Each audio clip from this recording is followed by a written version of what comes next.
Всем привет! Это кино называется Yamaha 90 из коробки, потому что из Комсомольска на Амуре к нам в разобранном виде приехала Yamaha 90.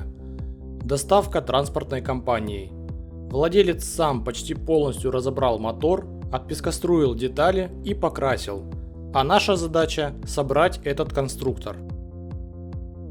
Каждая деталь была тщательно упакована. Владелец вместе с мотором отправил новые запчасти, которые он специально приобрел для нашей сборки. Это очень хороший подход. Нам не придется искать и заказывать запчасти, а значит мы сможем быстрее собрать мотор.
Мы распаковали все детали, начали со сборки подвески.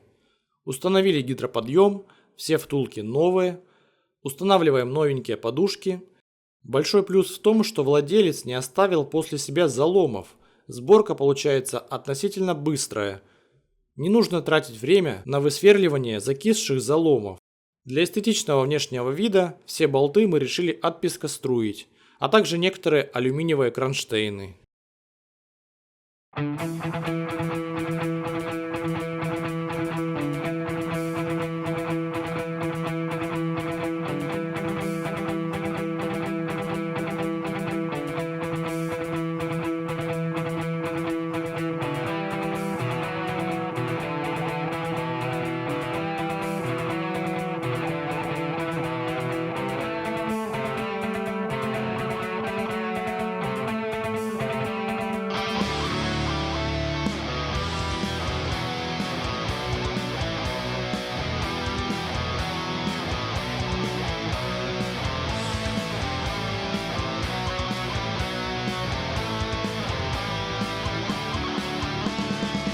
Мы сняли корпус сальников, тот, который устанавливается под двигатель. Здесь убитый сальник коленвала и такой же сальник вертикального вала. Оба сальника порваны, а пружинки повылетали. Эти сальники мы заменим, а также снимем маховик и аккуратно заменим верхний сальник коленвала.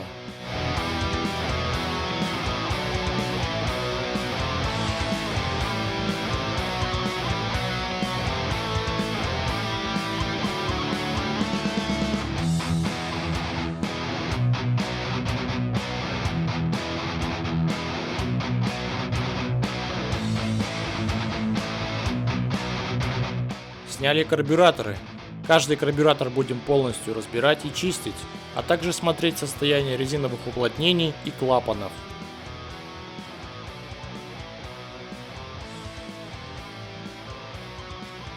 Разобрали топливный насос. Мембрана целая, но прокладки помяты и клапаны не закрыты до конца.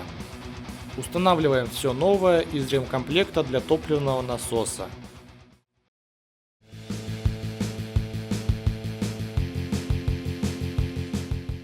Снимаем впускной коллектор для замены прокладок впуска.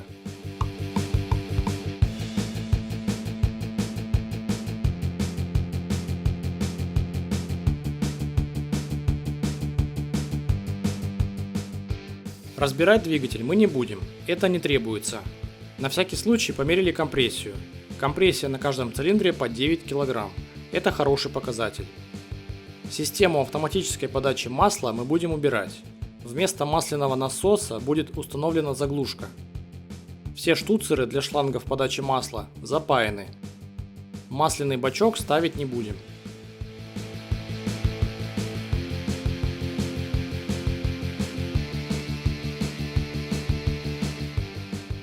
После пескоструя в корпусе редуктора полно песка, который нужно будет тщательно вымыть. Когда мы устанавливали ногу на подвеску, внутри нее в выхлопе тоже было много песка, который мы отмывали перед сборкой. Тут еще и трубка, которая поднимает масло до верхнего подшипника, вся в песке, и подшипник вертикального вала, который необходимо заменить.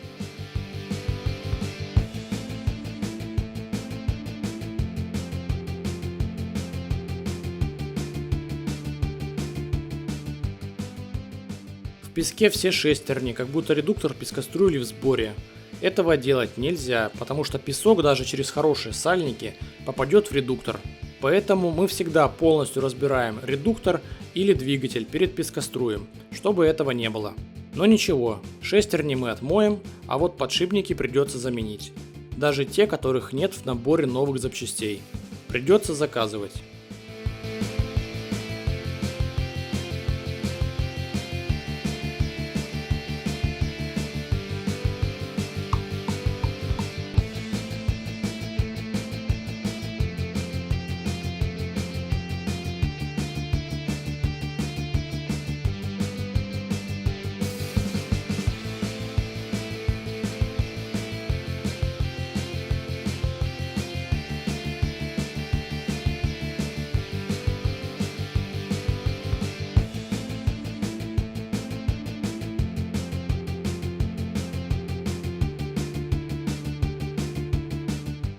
Редуктор готов, проверен давлением, гребной вал перед установкой проверен на биение, и с ним все отлично. Заливаем масло в редуктор.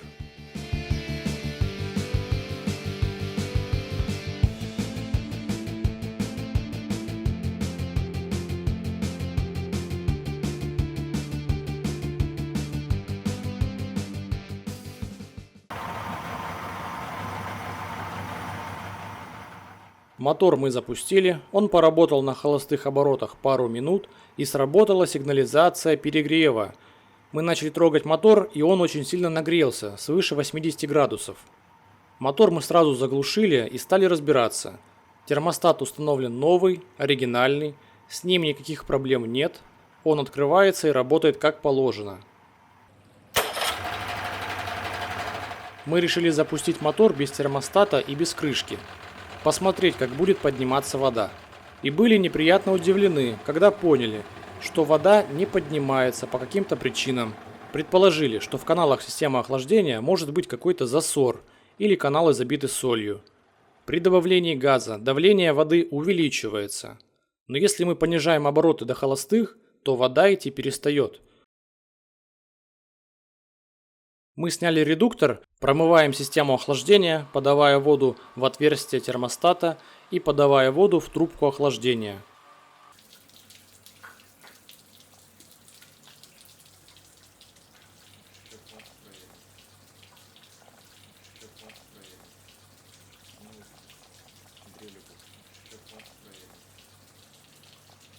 Какой-то песок вымыло, но ничего серьезного. Снова запустили мотор, но результата нет, все то же самое.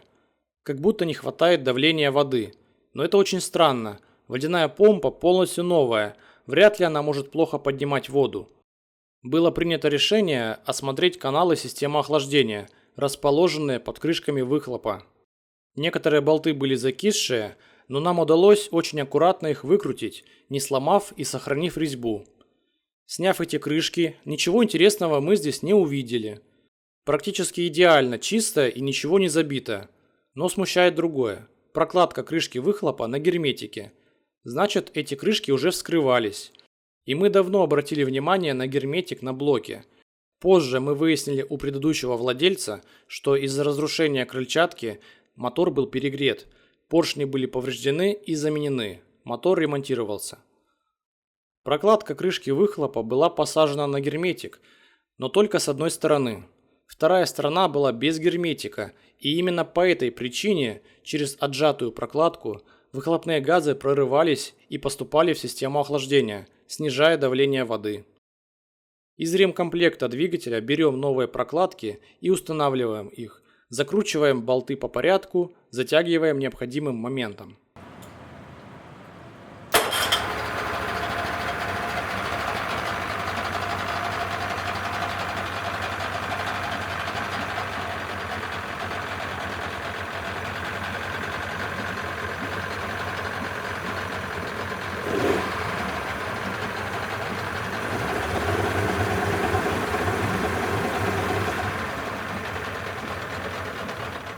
После замены прокладок запустили мотор.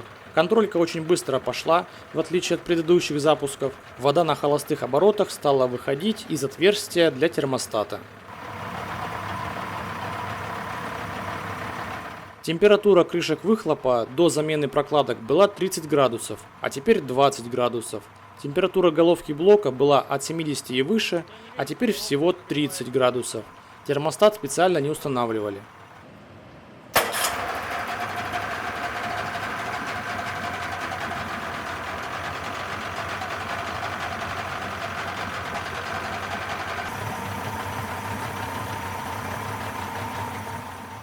Наконец, разобравшись с проблемой перегрева, настроили карбюраторы, правда только на холостых, потому что владелец не положил вместе с мотором гребной винт, отрегулировали угол опережения зажигания, мотор готов к работе.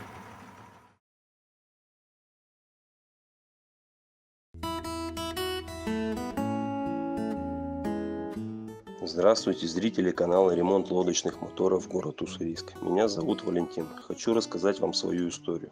Может, кому будет полезно. Живу в городе Комсомольске на Амуре. Хоть и имею дюралевую лодку с мотором, всегда хотелось что-то побольше.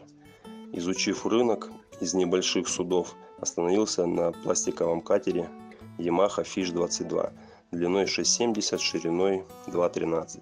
Для моих целей самый подходящий вариант. Он имеет небольшую осадку, рубку, где может заночевать 3 человека и, самое главное, просторную палубу. Просмотрев объявление в Дроме в Приморском крае, выбрал несколько вариантов, как с моторами, так и без пробежной по России. При визуальном осмотре из 7 штук остановился на самом приличном внешне. Без пробоин, латок, больших сколов, пластик на трансе весь целый.